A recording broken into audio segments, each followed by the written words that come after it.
What's up, guys? I'm Chad Barnes, and welcome to the channel. Here, it's all about real car talk, from simple fixes to smart driving tips and keeping your ride in top shape. If that sounds good to you, go ahead and give the video a thumbs up. Hit that subscribe button, and make sure you watch all the way through. There's a lot of good stuff coming. Let's get to History of technology. The first generation of X-Trail debuted in 2001. Its appearance was quite logical. Nissan at that time did not have a decent urban crossover, and competitors were already selling their Escape, Tribute, and even Santa Fe. It was unbearably painful to look at it, therefore they tried to make a car of such segment as quickly as possible. For this purpose, they took the light platform Nissan FFS, on which very popular Nissan Primera and Nissan Almera were already built, composed for it the all-wheel drive system and brutal brick-like body and voiler. The crossover is ready. It turned out to be smaller than Pathfinder, but could allow to feel like a man on winter parking near the house. More from crossover was not required. In 2004, the first generation of T30 experienced restyling, and already in March 2007 at the Geneva Motor Show showed the second generation of this car. Externally, the cars of the first and second generations seem to be very similar, but this is only at first glance. In fact, the new generation was really new. The car with the Index T31 was built on the platform Nissan C, the same on which Qashqai was built. Further, the matter remained for little. Good reputation at crossover remained from the first generation. Brutality remained in full volume. It remained only to finish potential buyers by advertising that in Nissan and have made, having released a video in which robotic robots jumped out of wheels of the car, which, according to legends, were even demanded by some buyers in showrooms. The technique as a whole did not fail either. Theoretically, motors were both gasoline and diesel, and the only classic hydromechanical automatic transmission Jatco JF613E was combined only with a 2-liter diesel engine, but there were almost no such cars in Russia. We did not like diesels very much at that time. The choice was made in favor of 2 gasoline engines, Mr. 20DE with a volume of 2 liters or 2.5-liter QR25DE. And here there is a small problem. With gasoline engines from automatic transmissions was available only Variator RE0F10A of the same Jatco. Production of X-Trail T31 was established in Russia at the plant in St. Petersburg since 2009. In 2010, a restyling was carried out, after which the car stayed on the assembly line until 2015.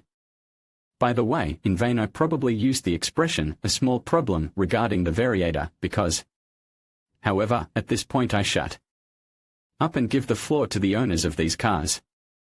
Yes, already traditional for many Japanese, reason for hatred is very weak paintwork.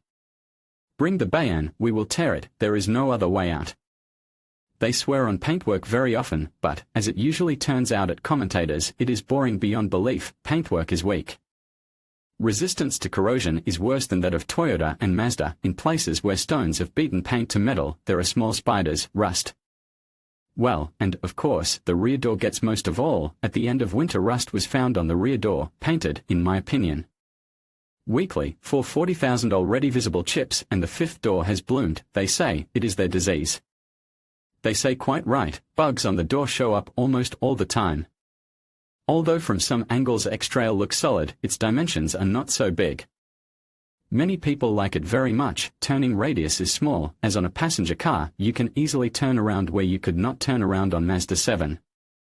In addition, the square geometry of the exterior noticeably simplifies life for those who do not feel dimensions very well, thanks to the oblong hood and sharp corners. It is much easier to maneuver in the yard. In the X-Trail, you can also see the lights on the edges of the hood. In general, Nissan is the case when compactness and simplicity of design for a crossover turn out to be a compliment. Let's move on to a slightly more controversial point. Of course, many people realize that they have bought not Range Rover, and it is not worth waiting for the luxury of Abramovich's mansion in the interior. Objectivity is always good if it were not for one, but the interior not only looks shoddy, but in many respects it is so. It is one thing if the plastic seems rough and cheap, but turns out to be resistant to wear and tear, and another thing when it looks not very good and scratches as if an unbalanced grizzly bear had ridden in the salon. And here Hitrilla has problems with the second. The last thing about the interior is the quality of materials. Plastic everywhere is hard, scratchable, its finishing leaves much to be desired, cheap plastic, upholstery of doors, as on VAZ. Front door handle covers fly off, if you accidentally catch them. Plastic of trunk trim looks especially sad, which on this crossover scratches too easily.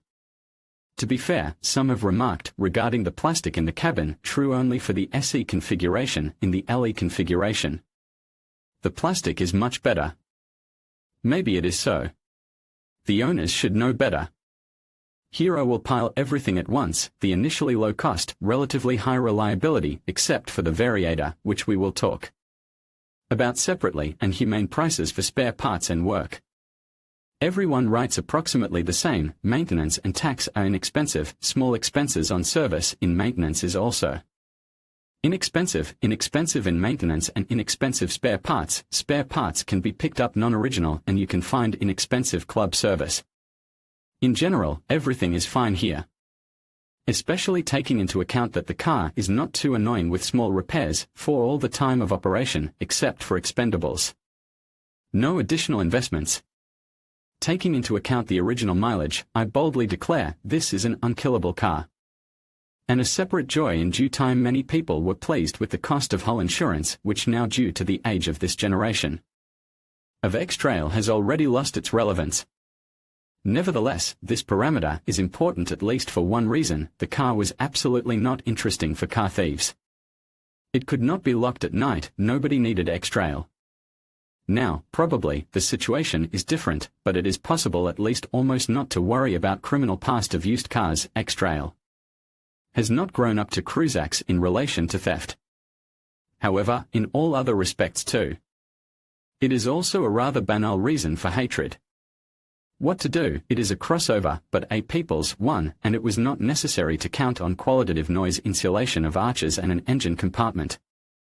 Therefore, as many people note, it is noisy in the car, but it is a norm already. Though it often seems that I forgot to close the window.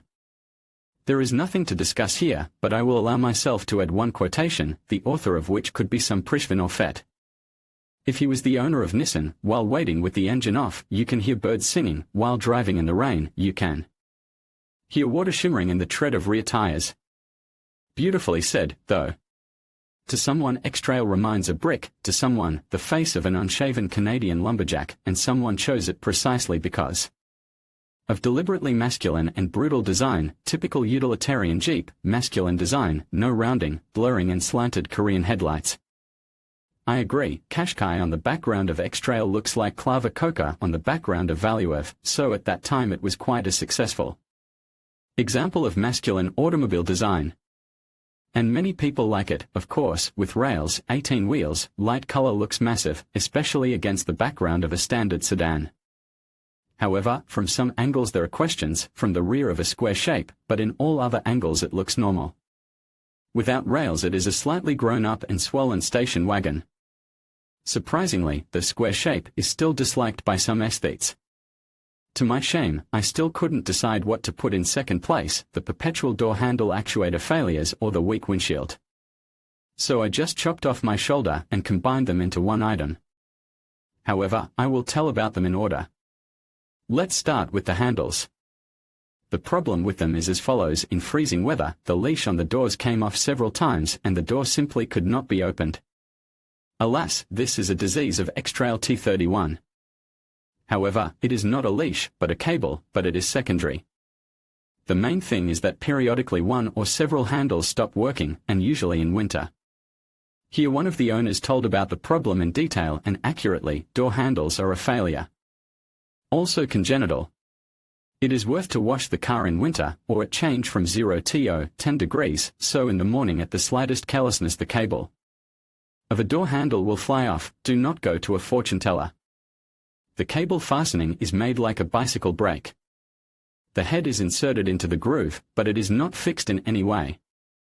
In the cold, the cable hardens, you pull the handle, and it comes off. Every winter each handle was taken out in turn, the first two were repaired in the service, 2 pieces for the work and an hour and a half of waiting. It's a shame, but almost all crossover owners are familiar with this problem. The windshield is a bit more complicated. The main problem is its small angle of inclination, which contributes to the fact that any pebble on the highway leads to a crack. The most important disadvantage is the windshield.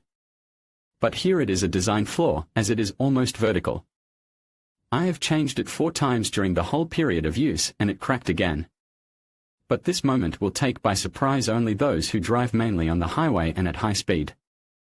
Okay. Let's say someone doesn't drive on the highway at high speeds. Would their glass still be intact?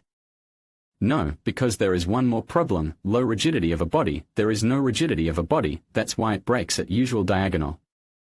Suspension from a bump to a bump. In general, if you see a non-factory windshield on X-Trail, do not be frightened, it is a norm. X-Trail, of course, is not an off-roader, but a crossover. However, everyone is very happy about its ability to go off the road and muddle a little. True, not on Variator, it does not like such things. And here on a stick it is possible to go far enough, good passability, for a crossover, had to climb on a mud, sometimes with the friend we arrange rides, and active rest promotes it. On an off-road climbs normally with a lock of all wheels, interaxial blocking. Forced interwheel blocking, the car has no ed. Drove through the forest in a rut after rain, where tractors drive. Nissan X-Trail 2007-14. Some people also like to need mud on a car with a Variator, but subsequent repair of the unit spoils all impressions from rides. And one more detail, X-Trail has rather delicate hub bearings, so after regular trips on water and liquid mud, they have to be changed too often.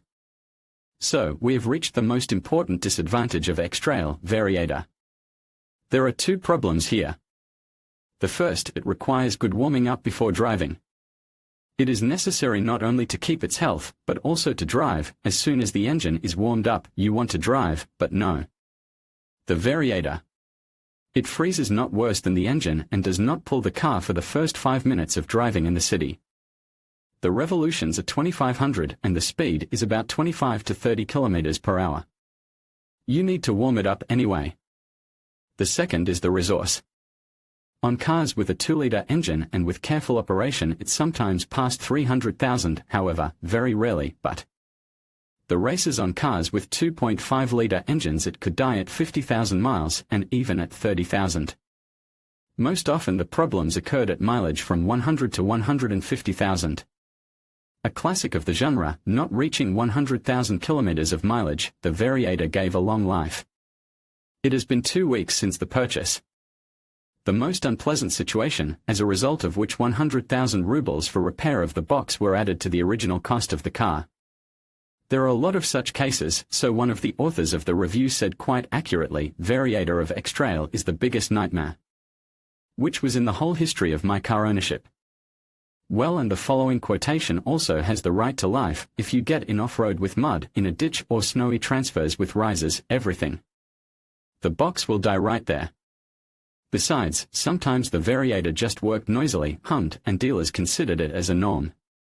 Most often, the humming Variators still fell apart, but sometimes, by some miracle, they drove with the hum for 100,000 kilometers or more.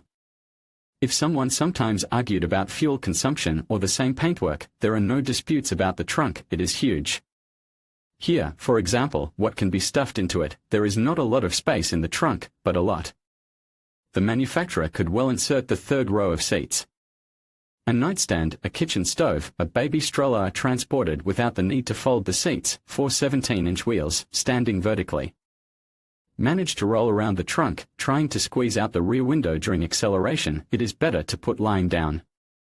In addition, the organization of the trunk is also pleasing, where there is a bunch of glove compartments that hold all the junk. However, sometimes there are disputes about the organization. On the one hand, there is such an opinion: boxes in rear doors, a sliding shelf in a trunk. Imagine how much junk simultaneously everywhere lies, as in Wasserman's vest. That's good, of course. The bad thing is that many people think that all this is arranged to the detriment of comfort of rear passengers. They say that there is not much space left for them, especially in legs, so it would be possible to make the trunk smaller and the distance between rows of seats bigger. I think this opinion also has the right to exist. And the last thing, possibilities of transformation of a rear sofa allow to organize there an excellent bed, which is very highly Appreciated by fans of traveling on X-Trail. They say you can sleep 2 people comfortably there, and that's great, no need to pitch a tent or look for a place to sleep. Those who have a lot of traveling around the country, this feature of X-Trail came to their liking. So, if you want a car with a big trunk and possibility to sleep in it sometimes, pay attention to this crossover. Maybe it is created just for you. In conclusion, the Nissan X-Trail T31 presents a compelling choice for many drivers with its spacious interior, reliable performance, and strong safety features. However, potential buyers should also consider its fuel efficiency, maintenance costs, and the availability of newer models. Ultimately, whether to buy or not to buy the X-Trail T31 depends on your individual needs and preferences.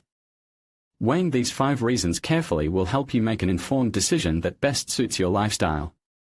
Thank you for watching, and we hope this guide has been helpful in your car buying journey.